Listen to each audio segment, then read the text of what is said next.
What is going on, guys? Welcome back to another video. My name is Jorge, and of course you guys should already know my 2019 Camaro SS, and it's come a long way.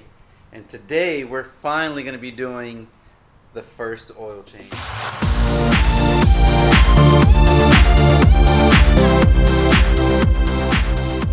Alright guys, so like I mentioned, we're going to be doing the very first oil change on it. The car's got about 620 or so miles, and it's about time we drain the oil, make sure that anything that was still settling in and any little shames or anything is flushed out.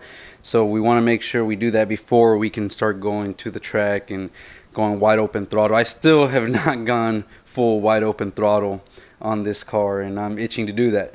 And today we're going to make sure we get that done. Now, something very interesting about these 2019 model year cars is that they actually ask for a 0.40 Dexos 2 approved weight oil. And there's not really many options out there for Dexos 2 approved 0.40 weight oil. I believe there's two that I know of besides Mobil 1. And that's it.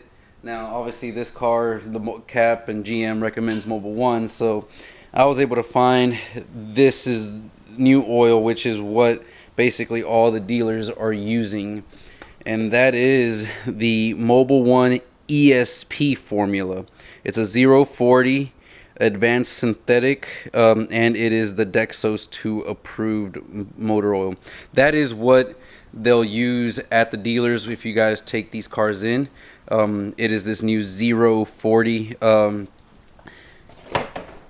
It's supposed to help you not need any type of changes between regular street driving and aggressive track use. For those that have a 2016, 2017, or 2018 model Camaro, or even Corvettes, you'll notice that your cap actually says 5W-30 weight oil.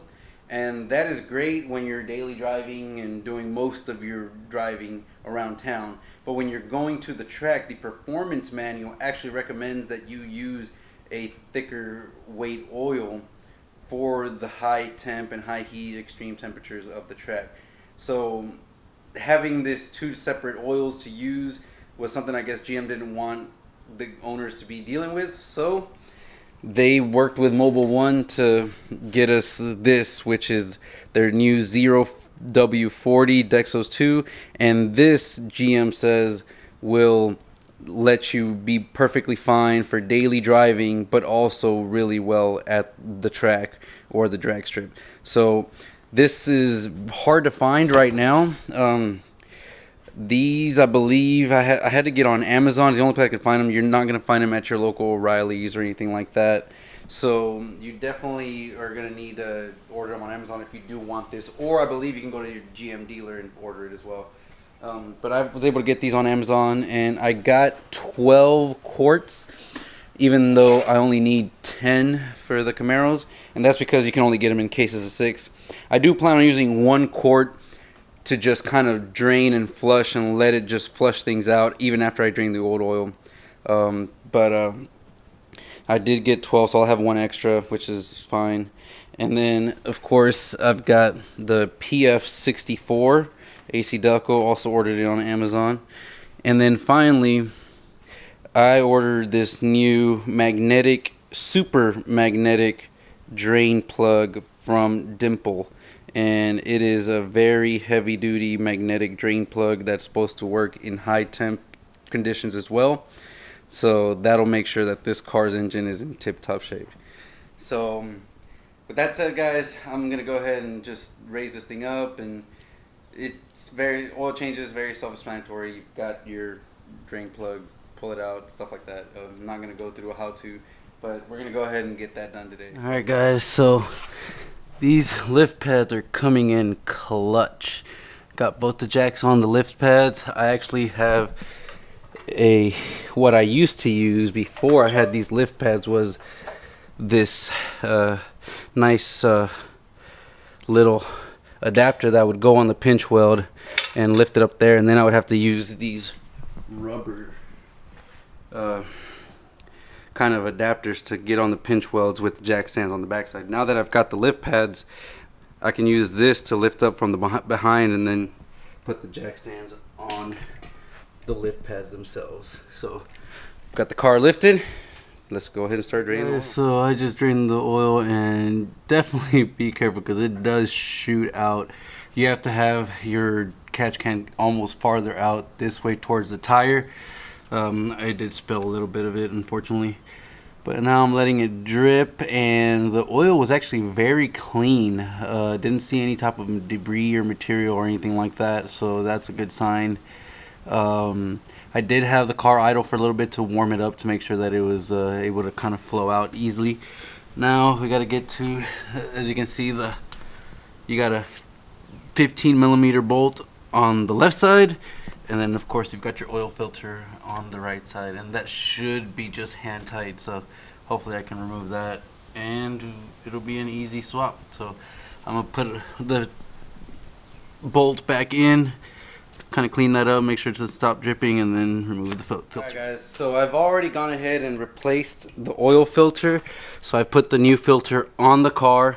Now I'm about to remove the oil drain bolt and actually pour 1 quart, or actually this open quart that I used to prime the filter. I'm just gonna pour it in there with the bolt open, and that is gonna be to try to see if I can maybe flush out anything that might still be remaining in whatever little residue or little bit of oil that stays in the car. So I'm gonna go ahead and just drain a little bit more than half a quart of this, almost a quart of this stuff through the engine, and let it just flush itself out into the oil pan, into the oil catch little thing here that I have. And that is probably the best way to make sure that everything gets flushed out and that you have nothing but 100% new oil in your guys. So as you can see, I don't know how well the camera will be able to pick it up, but that is fresh, clean oil, and that is the oil that I just threw in there. I threw an extra quart in there since I had that extra spare one, so it's got about a 2 quart flush in there basically for that bottom of that oil pan, and everything looks pretty good to me. Now I'll just let that drain. I'm gonna let that drain down to a trickle, plug it up, and start putting in our 10 quarts of oil. Okay, so I just put in the 10 quarts, and as you guys can see here on these new caps, it says SAE 0W-40 Dexos. So this one just kind of gets, there you go, and then twist it in. So that's it guys. Just make sure down here there's no drips, everything looks good.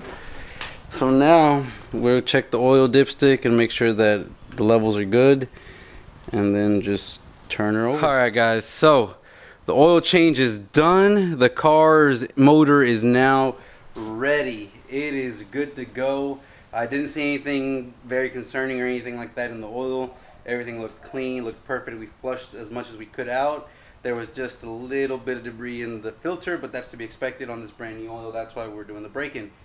But the car is now ready. We do need to do the differential fluid change, but I'll leave that for another day. But we are gonna have to get the differential fluid changed out before we go to the track, because I want to make sure that my differential lasts as long as it can. And everyone says that the first 1,000 miles you do need to change out that diff fluid, and that it looks mucky, ugly, it's got a lot of metallics in it. So I got the new oil on order, and we'll get to that differential fluid here soon in the next few days, maybe a week. But the engine's good. We can now actually get on it and stomp it and do everything. So didn't see any signs of issues. I'm excited guys, I'm ready. I've had this car for 600 miles a month now, and I'm finally gonna be able to go wide open throttle. So keep up to date, like, subscribe, and comment down below what you guys think. I will be uploading a video of my reaction on the very first time I go wide open throttle with it. So subscribe and hit the notification bell to make sure you stay up to date. Gonna be doing 0 to 60 times and all that now that I've got the brake and oil change out of the way. So a lot of performance stuff coming. We had a bunch of visual mod videos, a lot of things that I did visually, but now if you're ready for it, make sure you subscribe, because we're going to be going to the track, doing a lot of 0-60 times, running a few other different types of competitor cars, a lot of stuff coming to the channel. So hit that like button, thumbs up, subscribe, and hit that notification bell so you can get up to date right when I post of the new performance stuff that I do with this car. Dynos, everything, guys. A lot of stuff coming. So keep subscribed, and I'll see you guys in the next video.